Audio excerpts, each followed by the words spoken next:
안녕하세요. 바둑 들려주는 남자 박정상입니다. 바둑은 중국에서 탄생했다는 것이 정설인데요. 그에 대한 중국인들의, 특히 중국 바둑인들의 자부심은 어마어마합니다. 3세기에 쓰여진 박물지라는 책이 있습니다. 그 책에 보면 바둑이 몇 차례 등장을 하는데 요임금이 바둑을 만들었다라고 나옵니다.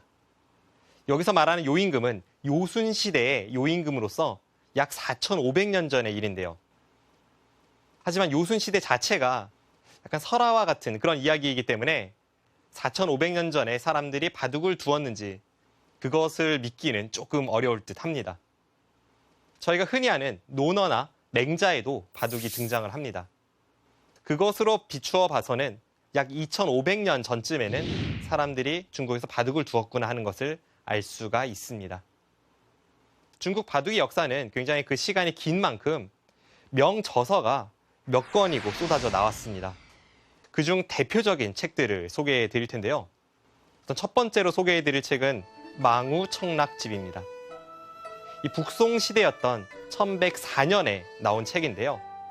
이 책에는 그 삼국지 시대에 대국했던 손책과 여범의 기보가 등장하는 등 조금 믿기 어려운 그런 기보들도 등장을 하고, 그리고 당대의 바둑 고수들의 그런 기보집과 함께 정석과 사활도 등장을 해서 굉장히 그런 수준 높은 책을 당시에도 편찬했음을 알 수가 있습니다. 그리고 저희가 흔히 아는 최근에 연구생들도 공부를 하는 현현기경이라는 책이 있습니다. 이 책은 1300년대 이 원나라 시대에 탄생한 책인데요. 이 서문에 위기십결이 실려 있고, 그리고 책의 그 사활 수준 자체가 굉장히 높기 때문에 지금까지도 꾸준하게 사랑을 받는 사활집입니다.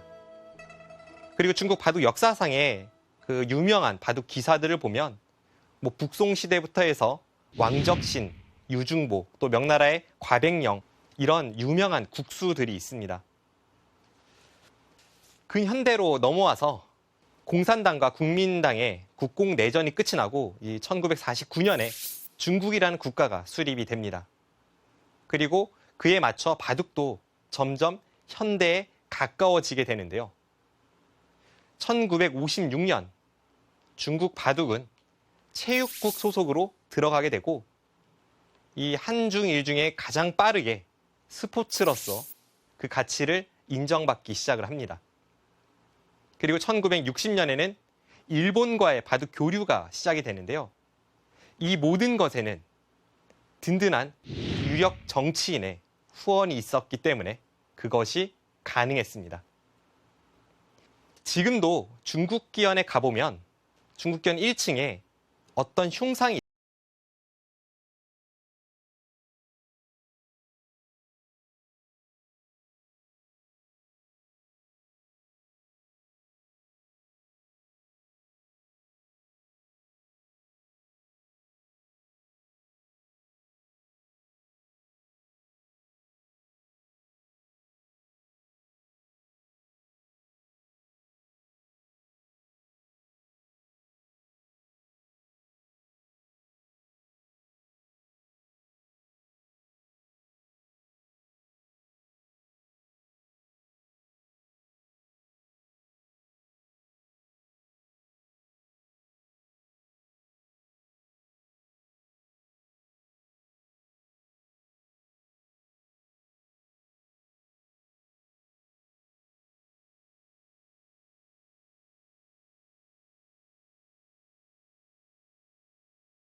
로 중국에 보냅니다.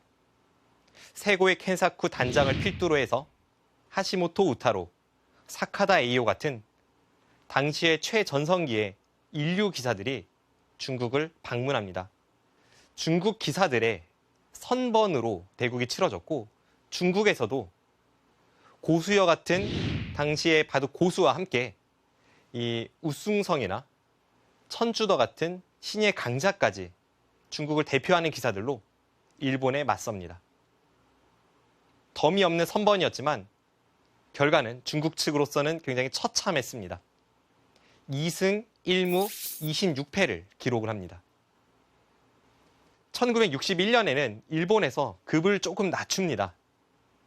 중국으로 파견된 일본 바둑 대표단을 보면 여류 기사도 포함이 되어 있고 아마추어 기사도 2명이나 포함이 되어 있습니다.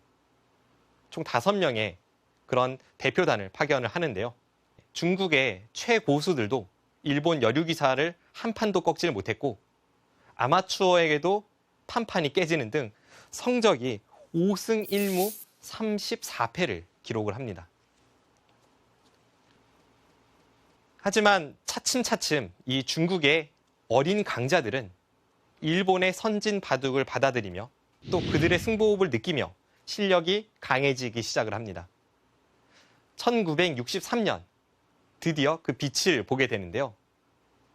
당시 중국의 신의 강자였던 천주도는 중국 바둑 역사상 최초로 일본 9단을 꺾는 쾌거를 이룩합니다. 60년대 중반부터 70년대 중반까지는 중국 바둑계는 천주더의 시대였습니다. 그리고 훗날 1992년 중국 기원이 처음 탄생했을 때 초대 중국 기원장을 지내는 인물도 바로 천주더 선생입니다. 1973년에는 이 중국 바둑의 영웅 내웨이핑이 신의 강자로서 처음으로 일본과의 교류에 등장을 합니다. 당시 20대 초반이었던 내웨이핑은 본인의 자서전에 당시의 상황을 정확하게 그리고 있는데요. 그 글에는 일본의 전설 사카다 에이오가 등장을 합니다. 사카다 에이오 선생은 대국장에서 남학신을 신고 대국 중에도 유유자적하게 다른 바둑들을 구경을 하면서 여유를 부리고 있고요. 중국의 바둑 고수 대표단은 열심히 생각에 빠져 있다가 고심 끝에 한 수를 착점을 합니다. 그럼 그 착점을 보고 사카다 선생은 자신의 바둑판으로 돌아와서 한번 반상을 쭉 훑은 다음에 거의 노타임으로 착점을 합니다. 그러면 중국의 기사들은 머리를 싸매고 끙끙 앓게 되죠. 그 장면을 바라보며 내웨이핑을 비롯한 중국의 젊은 기사들은 큰 무력감에 휩싸이게 되었다고 합니다.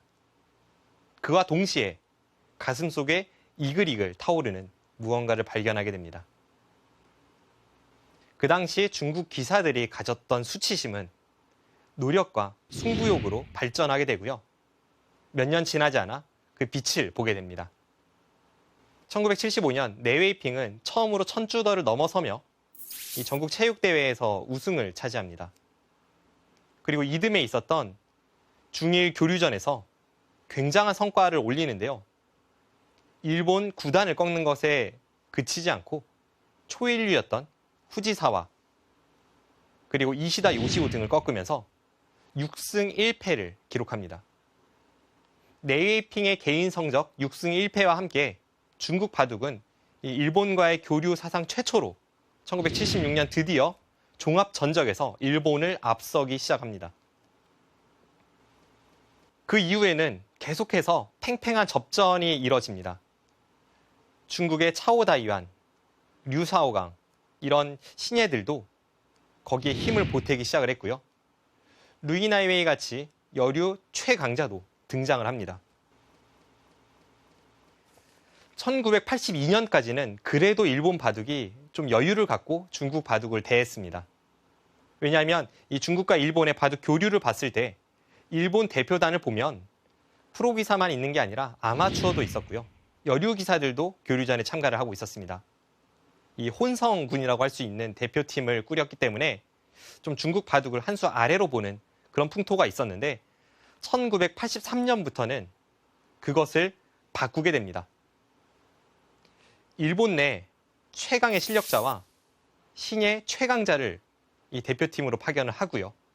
그러고 나서도 1983년 성적이 생각한 것만큼 그렇게 나오질 않자 드디어 1984년 말 중일 슈퍼대항전이 시작이 됩니다. 중국을 대표하는 8명의 기사, 그리고 일본을 대표하는 8명의 기사가 그 대회에 참가를 합니다. 대회 방식은 연승전이고요. 지금의 농심 신라면배를 2개의 나라가 치른다고 보시면 되겠습니다. 이 84년 말 요다 노리모토와 중국의 왕젠홍이 개막장에서 만났습니다. 결과는 일본의 신예의 강자였던 요다의 승리였습니다. 하지만 뒤이어진 중국의 두 번째 주자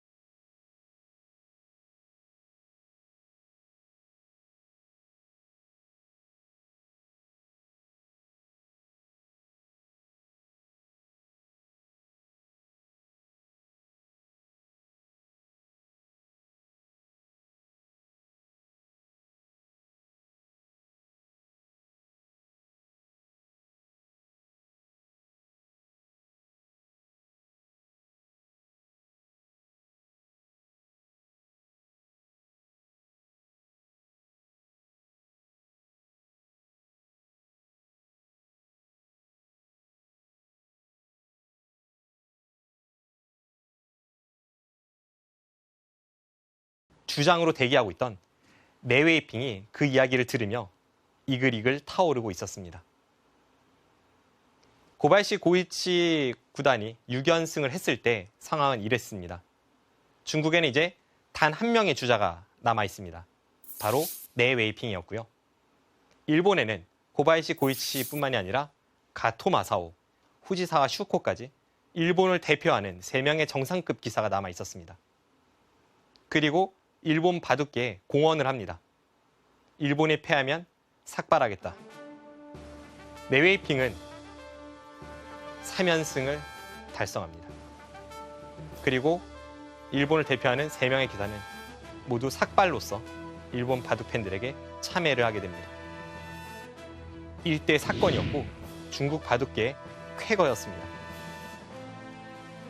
85년 말부터 2회 중일 슈퍼대항전이 시작이 됩니다. 2회 대회에서도 중국팀은 위기에 몰리는데요. 마지막 중국팀의 에이스 내웨이핑이 남았을 때 일본에는 5명의 기사가 남아 있었습니다. 하지만 다케미야, 오오다케 등 일본의 인류들을 연파하면서 내웨이핑은 5연승마저 달성하고 중일 슈퍼대항전은 예상을 깨고 1회 대회에 이어 2회 대회까지 중국이 우승 트로피를 가져갑니다. 그리고 그 시기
자국 내에서도 후배 마샤오춘에게 맹추격을 받으며 1인자 자리가 위태위태하게 됩니다.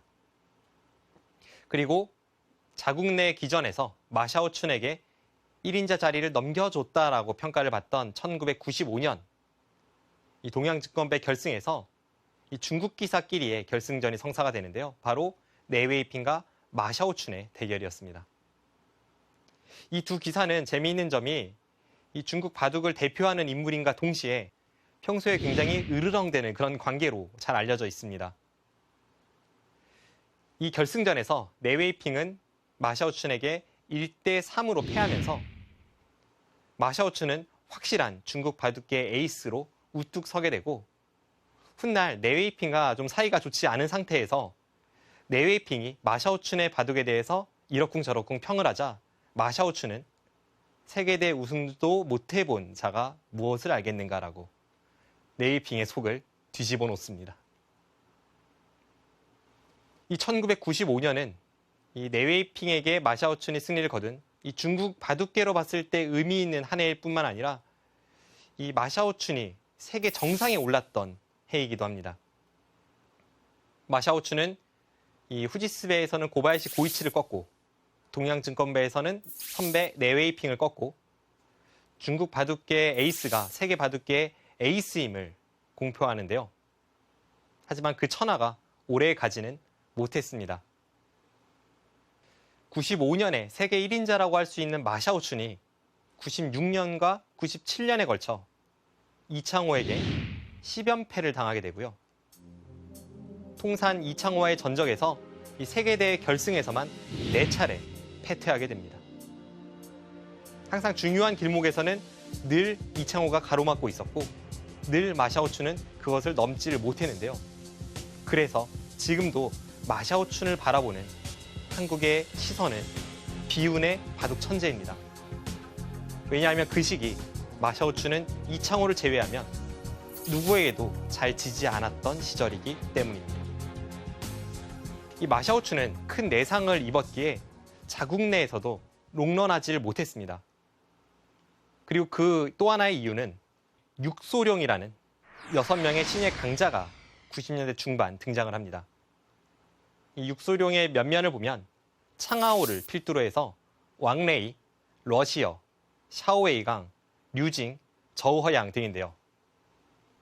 이 잘 나가는 신예 강자 그룹은 10대 후반 시절부터 같이 합숙을 하며 또 매일매일 같이 연구를 하며 이 한국 바둑 타도를 외치며 노력을 하고 90년대 중반부터 90년대 후반까지 계속해서 자국 내 기전에서 마샤오춘의 아성에 두들기며 또 두들깁니다.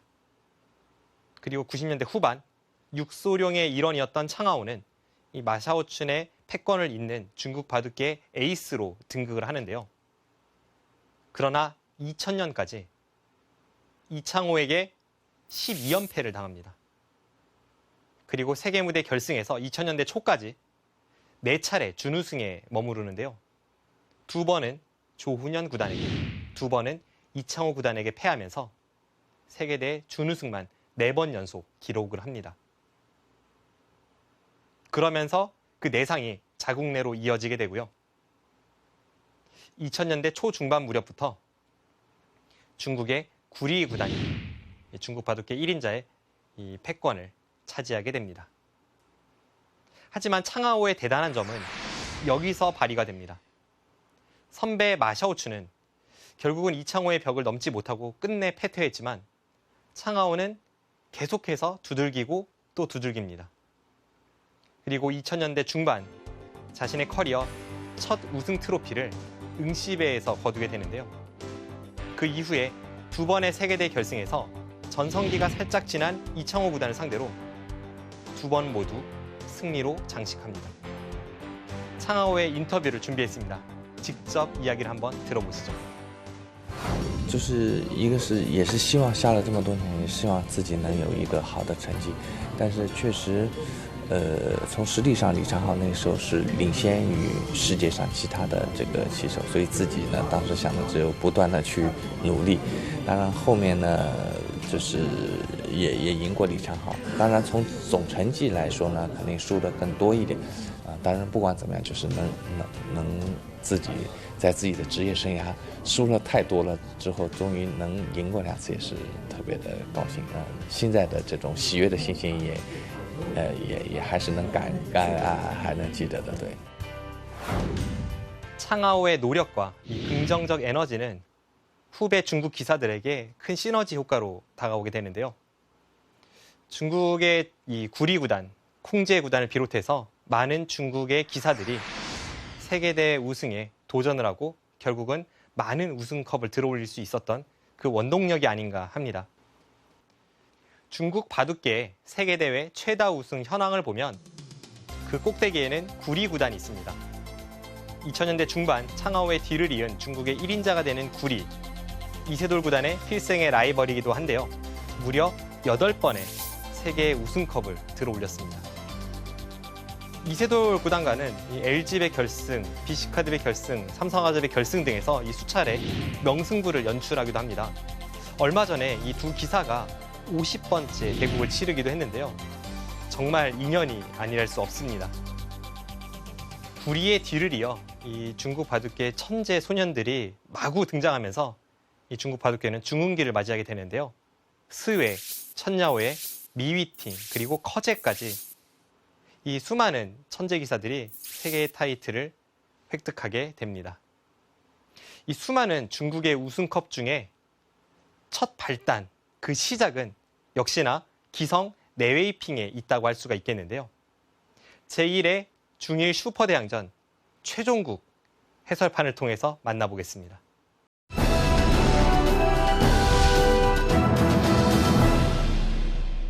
중일 슈퍼대항전 최종국 내웨이핑 구단과 후지사 슈코 구단의 대국입니다.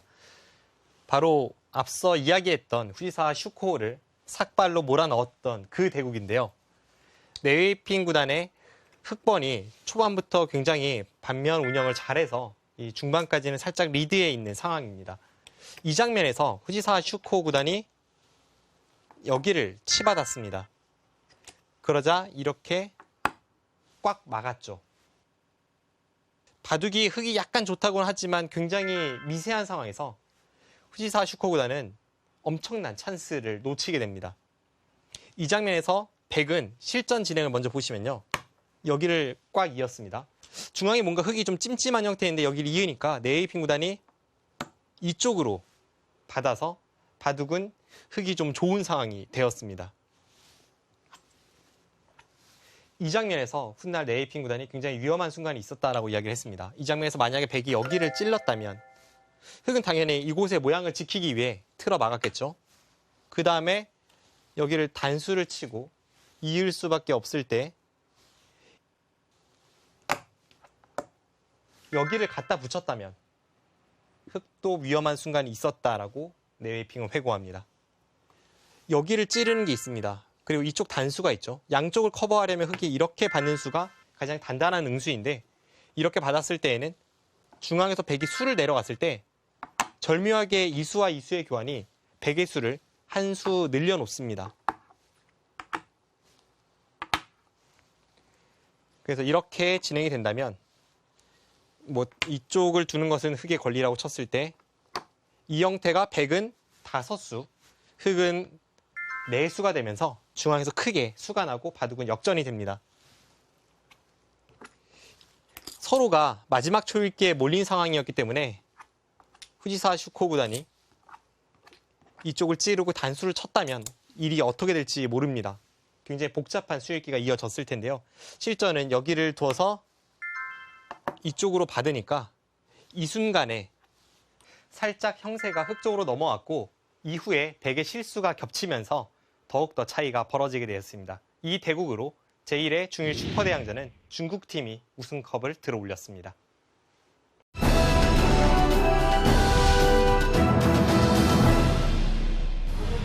내웨이핑부터 시작된 중국 바둑의 세계 바둑 경쟁력은 마샤오춘, 창하오, 구리를 거쳐 최근에는 이 수많은 신진 기수들이 등장하면서 2013년에는 세계 바둑계를 제패하기도 했습니다.